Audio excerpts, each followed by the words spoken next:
Hey, welcome back to another video of Crypto Basics. In this video, we are going to learn how to buy XMR on Binance.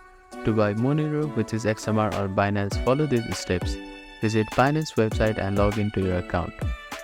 Before buying XMR, make sure you have funds in your Binance account. You can deposit either fiat or cryptocurrency like Bitcoin. Now hover over to the trade option and select spot. In the search bar, type XMR/USDT pair.